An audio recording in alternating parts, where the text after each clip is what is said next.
হয়, এই মুহূৰ্তত মই উপস্থিত আছো HAV আনঅফিচিয়েল প্লেগ্ৰাউণ্ডত। আজি আপোনালোকে দেখিবলৈ পাইছে যে HAV আনঅফিচিয়েল প্লেগ্ৰাউণ্ডত আপোনালোকে যাতে খেলখন ভালকৈ উপভোগ কৰিব পাৰে, তাৰ কাৰণে HAV আনঅফিচিয়েল প্লেগ্ৰাউণ্ডৰ সকলো কমিটিৰ সদস্যই যাতে আপোনালোকে ভালকে খেলখন উপভোগ কৰিব পাৰে তাৰ কাৰণে সুবিধা কৰি দিয়া হৈছে। আজি আমাৰ লগত আছে খেলখনৰ উপসভাপতিৰ লগতে খেলখনৰ প্ৰত্যেকজন কমিটি আমাৰ লগত আছে। আমাৰ লগত আছে খেলখনৰ উপসভাপতি ৰাফজুল ডাঙৰীয়া। আপোনাৰ পৰা জানিবলৈ চেষ্টা কৰিম, যিহেতু আজি আপোনালোকে খেলখন আৰম্ভ কৰিব, কি ক'ব এই খেলখনৰ বিষয়ে? হয়, আপোনালোকে সকলোৱে জানে আমাৰ এই দীৰ্ঘদিন ধৰি চলি অহা যি বালিডুঙা প্ৰিমিয়াৰ লীগখন এইটো চলি আছিলে। আজি আমি অন্তিমখন খেলত আমি পৰিণত হৈছোঁ। আজি আমাৰ এই অন্তিমখন খেল আমি আজি ঠিক সন্ধিয়া 6 বজাৰ লগে লগে আমি আৰম্ভ কৰিবলৈ যত্ন কৰিম।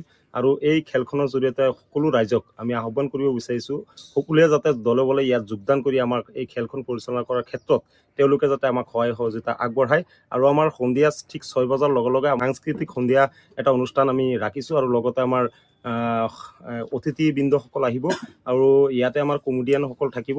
আৰু এই খেলৰ বৰংগনি হিচাপত ৰাইজৰ সহযোগ বিচাৰি আমি ইয়াতে টিকেটৰ ব্যৱস্থা কৰিছোঁ। 50 টকা টিকেট এটা আমি দিয়াৰ ব্যৱস্থা কৰিছোঁ। আৰু সৰু ল'ৰা ছোৱালীৰ বাবে তেওঁলোকৰ বাবে আমি 20 টকা বৰংগনি এটা আগবঢ়াইছোঁ।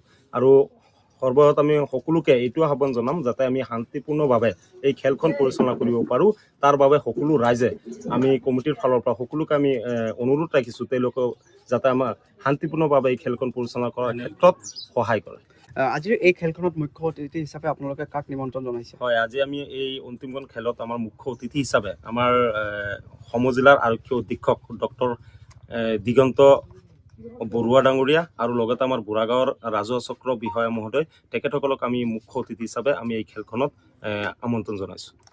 খেলখনৰ বৰঙণিটো আকৌ জনাই দিব। খেলখনৰ বৰংগী আমি ইয়াত ৰাইজৰ ফালৰ পৰা অলপ সহায় সহযোগ বিচাৰিছোঁ। খেলখনৰ বৰংগী হিচাপত আমি 50 টকীয়া টিকেটৰ ব্যৱস্থা কৰিছোঁ আৰু লগতে সৰু ল'ৰা ছোৱালীৰ বাবে 20 টকা টিকেটৰ আমি ব্যৱস্থা কৰিছোঁ। কিমান বজাৰ পৰা টিকেট উপলব্ধ থাকিব? উপলব্ধ থাকিব আপোনাৰ 5 বজাৰ পৰাই উপলব্ধ থাকিব টিকেটৰ ব্যৱস্থা।